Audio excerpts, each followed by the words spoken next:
Hello everyone and welcome back to 40k Teams. It's an exciting time to be playing 40k. We have a new metagame, new cards and new balance to some of the armies, and we are going to see a very spicy list come out of this balanced data slate in this week's episode. We have two tournaments, one 8-man team event in the USA and one 5-man team in the UK. These are all off BCP. Now I do understand that other team events are on different platforms, however these platforms are not ones I look at. So if you do have team events that you'd like covered, or you know a platform that they may be hosted, feel free to leave a comment and I'll check them out in future episodes. So without further ado, let's get into this week's tournaments.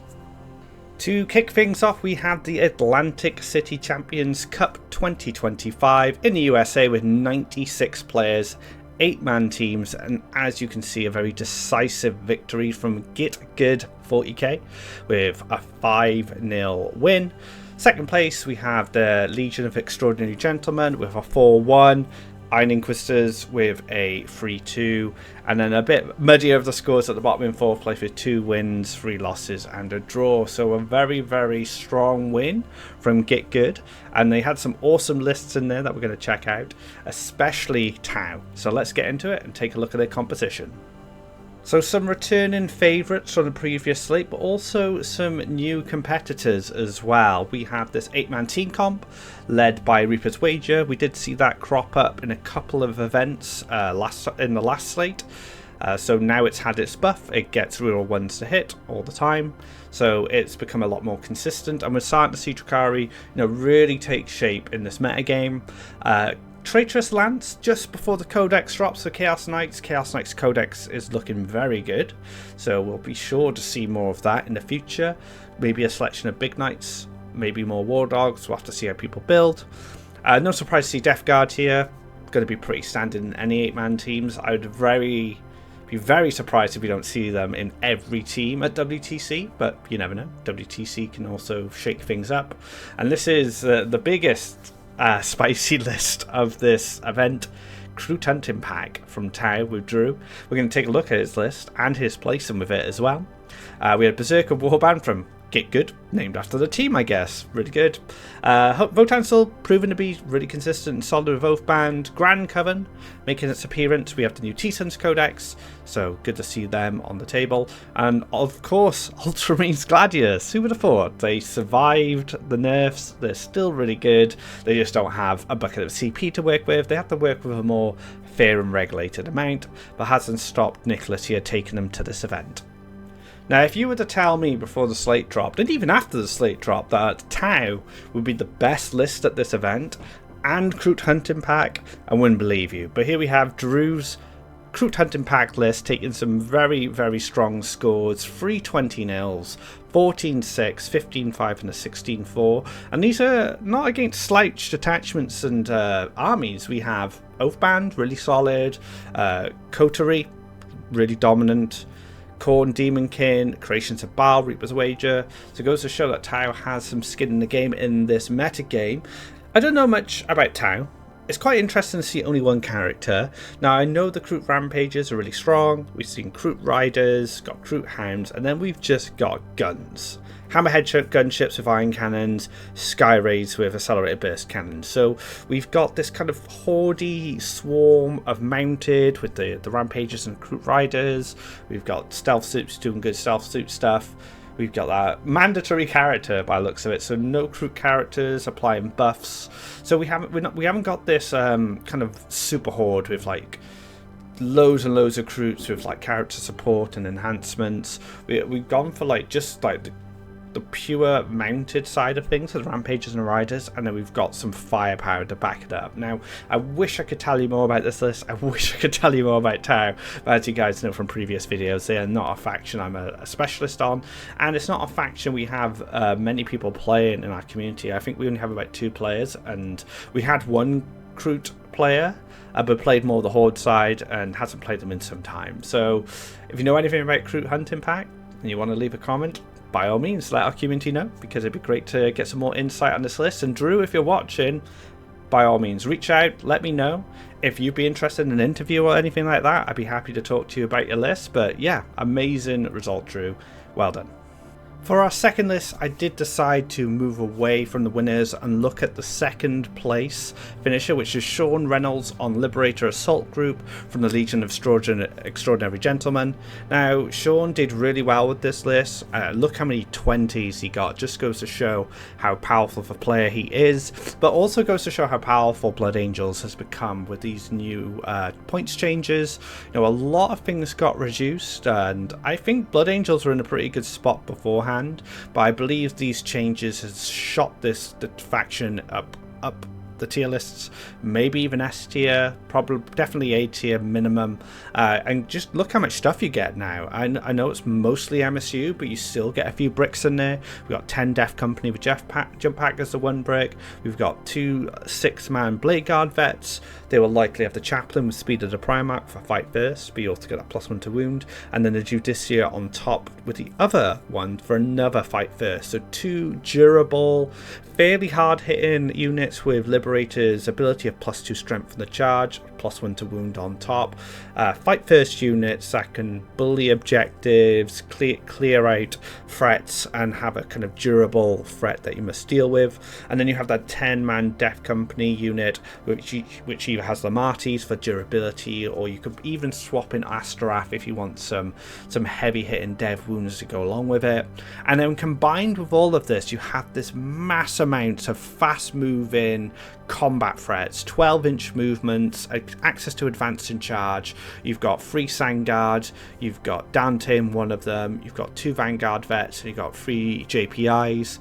JPIs have those impact mortals, Vanguard vets have the shields, so they become a little bit durable as well. So it just goes to show you can get a lot of stuff in Blood Angels now, and all of it's a threat, especially on the charge when they get that +2 strength. So one to look out for, one to consider in your own compositions, and taking a note from Sean's book here, he's done really well with them, so it goes to show how good of a player he is, but also how powerful this faction is. Back to my side of the pond in the UK, we had an 80-player 5-man team event at the Leeds team tournament. Interesting scores here. We had 3 wins and 2 draws from the Baller Brawlers. We had 4 wins and 1 loss from the Flat Caps and Flat Cannons, and Sanguinary Spanners. I believe they've been at the ITT a few times. I've seen that name before. And the Polaris at 4th place. So well done to all the teams. It's always weird seeing like 3 wins and 2 draws, and then 4 wins and 1 loss. Ballers didn't lose, so that's why they won the event. So maybe they played Flat Caps in the second round. Who knows? But yeah, you can check it out on the BCP links. I provide them in the descriptions now if you'd like to find out more about the event and how things went down. You can check them out there. For their team composition, they took Noble Lance with Imperial Knights, who performed very well this weekend in singles. I believe they won 2 events, looking over some of the results. Demonic Incursion, Grand Coven, so got T-Suns kicking into the meta. Black Spear Task Force, interesting. I think some players have actually written Deathwatch off, especially in my community. They've moved on to other things. We have 2 Deathwatch players who've moved to Blood Angels and Dark Angels respectively. So it's nice to see they've got some representation. Depends on the terrain, I guess, and if they can find those angles and exploit other armies with their teleports. So yeah, pretty good there to see them still kicking about. And last but not least is not the Tyranid detachment I expected to see.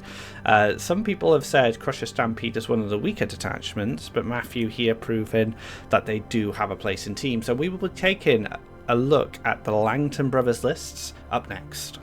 And speaking of Crusher Stampede, Matthew Langton with his 2nd place list here, 3 20-0s, 2 14-6s. And one of the notable things about his run here is he played 3 Knights armies. So there's a world where Matthew is used as something to attack these Knight lists, maybe as a defender, and just took the Knights away. It'd be interesting to know what his role in the team was and how he was used, but no surprise to see this type of list in kind of its composition here. Tyrannofexes, Maliceptors, Exocrines, all the good stuff for Crusher Stampede. But it's good to see that, there are different detachments for Tyrannids that are doing well. Invasion Fleet had become the go-to from last meta, and now we're starting to see others. We've got the new detachment that came out with the data slate. yeah, so Invasion Fleet being the star, but maybe there are other options in Tyrannus Arsenal going forward. So well done, Matthew. Great result, second place.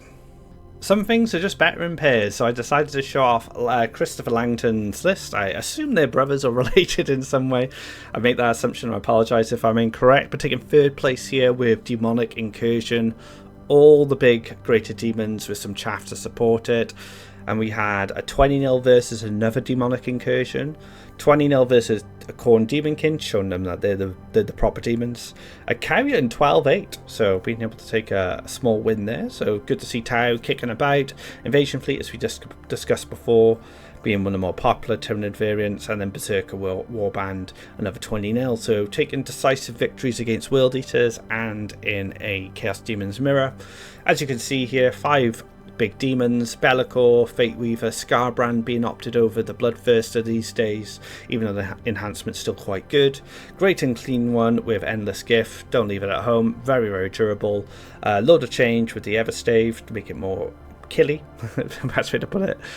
3 Nurglings, block those crucial scouts, potentially against the World Eaters, right? Being able to block 8-band and stuff, getting at the board. Plague Bearers provide that sticky, uppy, downy, provide brawl control, sticky stuff in the future, can be really useful. Uppy downy on the Fleshhounds, they don't have to spend a CP on them, they can do your action, stuff like that. And finally, we got 10 Seekers and 2 5s, providing that scout, providing that kind of long string of big base units, can provide move blocks, can tie things up really fast. We saw how good they were in Slaanesh. I still think they got a place in a demon list. So well done to Bullet Brawlers on their victory, and to the 2 Langtons for scoring so high and doing so well. And that concludes this week's meta report for 40k teams. Thank you very much for everyone tuning in. All the usual stuff. If you do enjoy this content, like, subscribe, and also feel free to leave a comment if you have any questions for myself, or you have any thoughts on the team compositions and lists I showed you today. I'm looking to ramp up the content in the next few weeks with WTC. I really want to do a good deep dive into compositions and lists once they're released. So we'll be taking a look at some countries, such as my home country, Team Wales, Team England, and the other Celtic nations, and maybe handpick some other countries that I think are interesting once I've dissected all the lists. I will look to get some guests on in the future to talk about experiences at WTC. These might be more Welsh orientated guests, as I am Welsh myself and I do interact with members of Team Wales. So if you are a member of another WTC team and you'd be interested in coming on and having a more podcast style interview, I'd love to hear from you. Just drop a comment and we can connect online. So thank you very much as usual to everyone who tuned in, who has subscribed, who supports this channel. Means the world to me, and I will see you guys next week. Take care. Bye bye.